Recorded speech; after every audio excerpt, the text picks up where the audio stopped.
of the things I'd ask you to think about is why you're here. I think it's terrific that you've made the time to get away from the office, to come in and to listen to people talk and to think about your business. But if you could think about why you are here and what you want to get out of this morning. And if I don't cover it, if the other speakers don't cover it, then we've got a session from 11 o'clock so you can ask the questions. So that would be really helpful. And I'm struggling to advance the slides here at the moment. So let me talk about me just momentarily. Okay, thank you. It's early in the morning. And clearly nerves are striking first thing. So now you've thought about what you want to get out of this morning. What about me? And where do I come from? And how do I fit into the stage? Kara's introduced me. I've run a number of small businesses. I've owned businesses. I've invested in business. I'm a member of Melbourne Angels and I invest in startups. And in my current role, I'm a business advisor for the Entrepreneurs Infrastructure Program that I'll talk a bit later. But I deal with SMEs continually. And so I look at what they do and I have some insight into strategic planning, and that's what I want to talk about, and how that impacts on you. Because most SMEs are started with a founder who's got an idea, got an opportunity, and starts the job. And his business is intertwined with his life. And what I'm encouraging you to start to think about is to take the time to step back from that business and see it as a dividend-yielding asset. And strategic planning is about creating the space to build that asset for you and for the lifestyle that you want, as well as creating a valuable asset going forward. So, is growth important? And why do we talk about it? Well, that depends. It depends on you more than anything else and why you've started the business. In the current environment, a lot of people start businesses because they've lost their job and they've got a skill and they can find a customer. And so they create a job for themselves. And what they then might do is find that they've got someone else that they can work for. And all of a sudden they end up with 10 customers. And as they scale from 10 to 20 customers, they realise they can't do it themselves. And that's when the business starts to happen. And so you need to recognise where you are in your business life cycle. And they do follow the same path. You start up, you start to get a customer, you start to get some money, you start to get the problems of employees, you start to develop the business, it matures and then declines. And that is a fairly common path. It's interesting you talked about 110,000 businesses starting in the first half of this year. There's another thing that people will talk about, and that 80% of those don't last beyond the next 4 to 5 years. So what happens to them? They go through this life cycle. So people who take the time to think about their business reassess that. And it's important to know where you are in the business's life cycle, where your industry is, and how do you reinvent yourself as you go forward. And one of the hard things to do is to reinvent yourself during the growth phase, because you need to keep aware of what's happening in the market. You need to see other opportunities at exactly the time that you're as busy as employing people, servicing all the customers, trying to manage the cash to do those sort of things. So how do you do that? I met an interesting business earlier this week, physiotherapy business, and I said to him, how much time do you now spend working on the business? He's grown the business from 0 to 20 people over the last 5 years. He plans over the next 3 years to grow it from 20 to 50 people. Monday and Friday was the answer. He spends 2 days a week out of the office working on the business. He's at a stage where he needs to do that. And that's the thing that you need to find in your time span. I find half a day a week. Just find half a day a week to get away from what you're doing, to think about where you want to be, and then shape the business going forward. So is strategy important?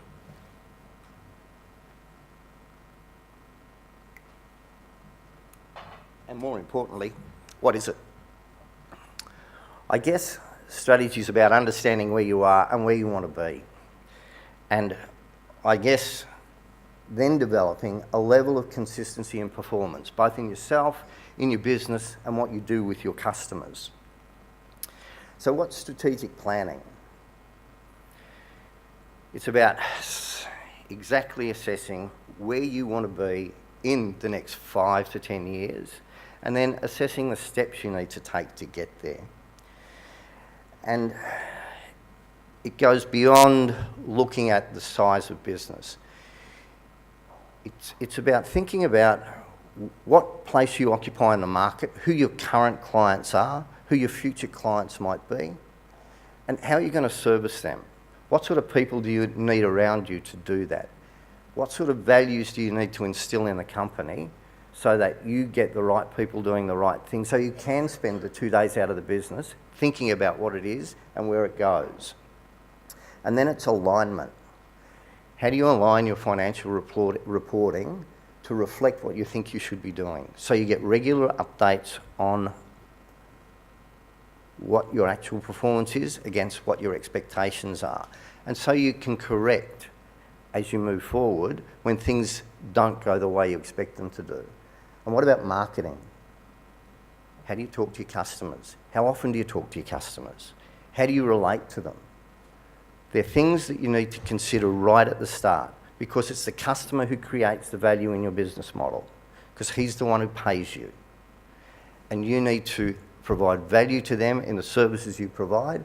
You need to have a sales team that gets out. You need to get excellent execution in what you do to make sure that you're delivering value to your customers and creating value in the business model. And to a degree, it is all about execution. And one technique that I've seen for strategic planning work really well, and that's been trialled in the last couple of weeks by myself, it helped people get particularly clear about what their business was and what it's going to be. And that's to picture a cover story 5 years out, or let's say 2020. And what will your business look like in SmartCompany in 2020 when they talk about the journey that you've had from today? And you can get that picture almost every day, because SmartCompany puts out good stories about successful businesses every day. What you should think about is, well, if this was my business, what would that look like in 2020? And what's the story I'd like to tell? How do we do it as a group of people? How do we create value for customers? How do we create value in the business model? And what's the story look like? What's the headline look like? What are the good things? What are the hurdles you faced? And they're the things that if you project out, it then starts to come back to what your weekly, monthly, quarterly, annual budget planning process is. How do I get there? What do I have to do now to get to where I want to be in 2020? Now, is this stuff important? Let me share with you some numbers. And look, this is anecdotal. It's from work that I do in a range of roles. But in the last 2 to 3 years, I would have looked at the financial reports of some 50 businesses. And before I deal with businesses, I need to look at 3 years' finances just to get an understanding of how they work. And after I looked at the financial reports, I'll then go and meet with the management team or the directors or the business, the decision makers in the business. Out of those 50 reports that I've looked at, 4 sets of numbers have made perfect sense to me, and I've had a really good picture of the business before I've walked in the door. And then I've walked in the door and met with the team and sat down and said, so, here's some questions I've got from your numbers. In 2 of those instances, the management team or the directors have said, you'll have to talk to our accountant because he's put the finances together. And in 2 of them, they answered the questions, they explained their business, they understood their strategy, they knew what they were doing, and they knew what the numbers said. And is that important? Here's another set of numbers. So out of those 46 companies that I struggle to understand the reports, yes, they're good businesses and yes, they're making money, but they're making returns of between 0 and 5% on revenue. That's the number. Of the 4 businesses that sort of understood the numbers, where the numbers were okay, that sort of reflected what the business did, they're making 10% returns on revenue. But the 2 that had a strategic plan, that had a business plan, that had weekly monitoring of their numbers, that assessed what their customers did, that had ongoing dialogue, have a look at that number. Which end of the scale do you want to be? How important is it to work on your business? It reflects in value in the business model. Here's another thing that happens when you grow, and it's happened to me twice. You would think once it happens to you once, it wouldn't happen a second time, but life's sort of not like that. So as you grow, your business changes in ways that you're not ready for. The top line, everyone chases revenue growth. And if you look at the top line in these set of numbers, they look pretty good. We've gone from, I should have percentage growth, but we've grown, let's say we've grown 20% and then we've grown 40%. So the narrative on that sounds pretty strong from a sales perspective. But what's happened to the gross margin? We needed more people to do the work. And we recruited more people than we actually needed because we didn't plan for it properly. And then we needed more materials to do the stuff that we were doing. And all of a sudden the profit started to erode. It eats into your cash. Now we were fortunate, we had an overdraft, we had a friendly banker, we had friendly suppliers, we had good customers. We recognised the problem relatively early and addressed it relatively early. But they're the things that can catch you out. Because if you say you're going to do a job, and most of us as business people will say, yep, I can do that. And then you start to execute. And it's when you execute that costs can blow out if your planning is awry. So you need to get your numbers right about how many people you need to do the work, what your materials need to be, and what it should look like. And then you budget that. And then every week, have a look at the numbers. See what it says. There are a number of free tools on the web that are really helpful in you having a look at your business. And I've tried not to be too specific here, but the business model canvas is really a great tool. You can Google it, you can download it, you can play with it. You can buy the book for $50. It gives you a good understanding of what to look for. And yes, the stuff I've been talking about so far around revenue and costs is important. It's down the bottom because it's the bottom line. But what's really critical is the value proposition. What are you taking to market, and how are you creating value for your customers, and how do you capture that value so it comes into the business? And how do you keep doing that? How do you get a feed of customers come in? The channel to market. Do you do it online? Do you do direct sales? Do you have a sales force out there doing things? And your relationship with your clients. Is it transactional? Is it one-off? Is it long-term? They're important questions to answer because it depends. It then helps you define what the business needs to be structured like. How lean do you need it to be? If you've got high touch, if you need transformational business, you need people to do it. And that needs to reflect in the costs, the value that you give to people. And then have a look at your key activities and key partnerships. I mean, there's alliances, there's things that you don't necessarily have to do in-house. Think about your accountant, the relationship with your CPAs, the people who you deal with, your relationship with your suppliers. Is it purely a transactional because you're trying to get the best price, or do you want a long-term relationship with people so that they will help you out when you get into problems like I just described earlier? But they're important questions because it defines what you do on a day-to-day basis. And that's what strategy is about. Thinking about where I want to be tomorrow, and then that defines the activities that I'll undertake today. So, the focus as an entrepreneur. Look at your market offering.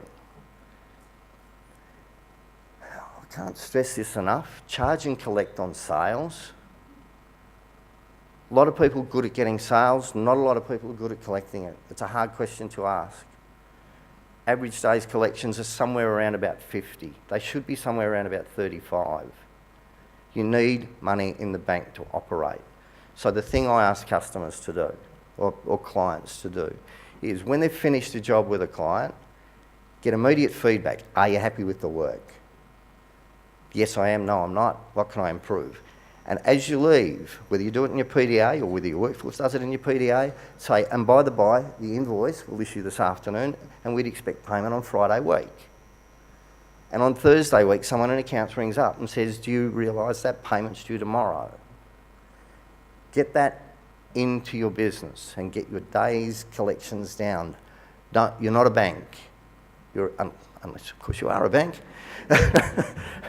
But you are not a bank. And don't be frightened to ask the hard questions and collect your money. And keep customers happy. But keep the right customers happy. Because you have to say no sometimes. So be really clear about what you do and be really clear about what you don't do.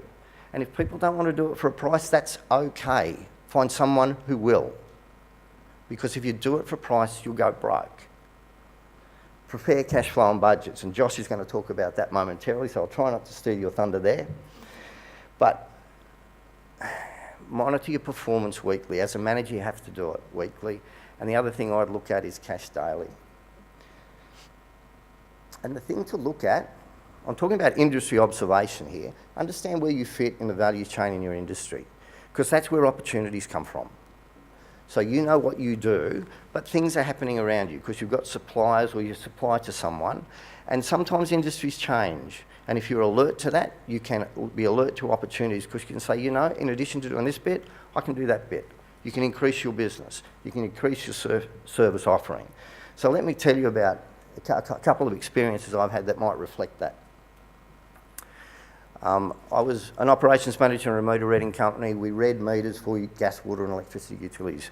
What we thought we had was a business where we had a field of operators with handheld computers going from house to house reading meters, and that's what we did do. We had a clear understanding of what our costs were, and we had a reasonable business for a period of time. But that business relied on tendering for work. And for a period of time, we missed a stack of tenders. Now, we were lucky we had about $2 million worth of revenue because it gave us some cash to afford to stay in business. But we wouldn't yield on our price. We were always in the preferred tenderers and we always came second.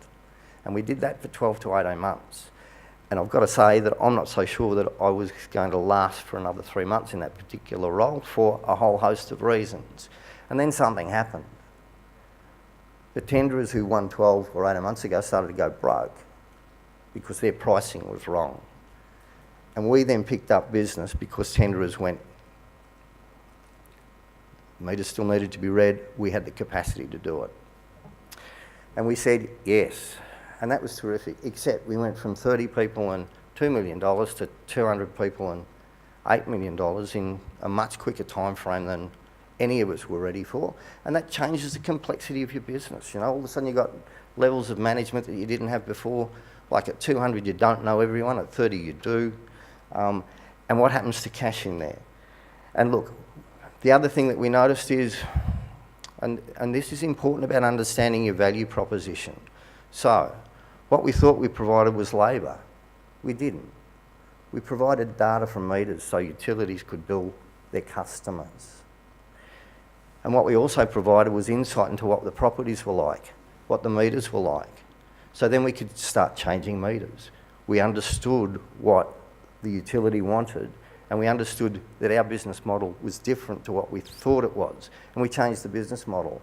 And then we got a little bit too big for us, and we were fortunate that we were bought out by a publicly listed company, and that company still works, still operates, and the business model is completely different. It's evolved over the last, so I was there from the mid-90s, so over the last 20 years it's evolved completely and still exists.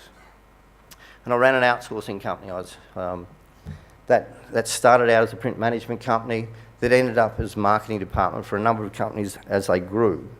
And that business evolved in different ways. Like we had a number of headline clients which were terrific to have, except for one thing. They paid us at about 120 days, and every time we negotiated price, it was down. And eventually, when we looked at the customer mix, we had a whole range of mid-tier clients who were supporting the top name clients because they were about break even, or probably, if I was shared income, they were losing money. And then we said, well, what are we doing that for? I'd rather not have the headline client. I'd rather have a group of clients who actually will work with me, will pay me for the services that I provide that is value to them. And that's what we did. We changed the business model. We got rid of the top 50. Someone else can play with them. That's their game. Our game was different. We played in the mid-tier. We had clients who loved us, that we loved, and they paid us on time. And we created value in the business model. We changed the nature of the business. We recruited great people who were customer service focused. As the Hyatt chain was leaving Melbourne, they were getting rid of people they'd trained to be great at customer service. I was in warehousing, logistics and print management and marketing. They didn't know much about that, but they did know how to look after customers. They were sensational. And again, we managed the cash relatively carefully. Now, you know how I talked a little bit earlier about the theory of the growth phase and the sigmoid curve where you reinvent yourself so you go up? Just have a look at those numbers because they are real numbers. And you can see that as we've drifted along, there's no straight line between whatever we were, 4 mil and 12 mil. There's a few bumps in the road. Sometimes we got it right, sometimes we got it wrong. We did what you talked about. We did experiment. Yep, some things don't work. You've got to be really quick on that though. If it's not working, it's not making you money, get out of it quick. And if it does work, then take the ride and keep an eye on those numbers. And you can see that as you reinvent the business model over time, then it does reflect, but it's never a straight line. So, some common traps and things to work on. Work with customers. Think about raising equity, but if you do it on your terms and do it so that you create value for your business. Think about capacity constraints, like what your IT system does. Can you get a team out with PDAs? How do you relate to people in the field? How do you extract information? What are the technologies you can use to help improve your business, your interaction with your customers, and the effectiveness of your salespeople or your team in the field? And make sure you can cope with the extra work. And understand as your business grows, it changes. So you have to adapt with that. Or if you don't want to adapt with it, make sure you built the business model so that you're ready to sell it at the drop of a hat. Because sometimes that's the best answer. Sometimes you can grow to a point where you don't want to do that anymore because you don't want to sleep this night on Thursday thinking, where am I going to get the next dollar for tomorrow's pay run? Think about how you've got value in the business and have systems and structures so if someone says, I want to buy this business, you can sell it at your price.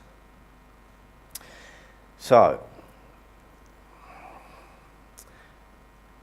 that clear goals, be objective about what you do, and look for outside help when you need it.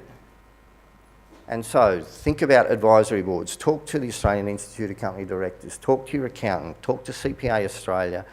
Talk to people who might be able to help you. And there's a stack of free services, and I'll talk about mine in a second, that are available that I didn't know about when I was in business. So, that web reference, and I assume these slides are available to people who have attended today and they'll be sent out. Have a look at business.gov.au. There's free stuff on there. The advice that I provide, I do business advice for the Entrepreneurs Infrastructure Program. I deal with companies that have been in business for more than 3 years, that have turnover in excess of $1.5 million, that operate in particular sectors. But I work with you, develop a business evaluation, look at where your business is now, where it might be in 3 years, and may be able to provide access to funding. And provided you meet the entry criteria, it doesn't cost $1.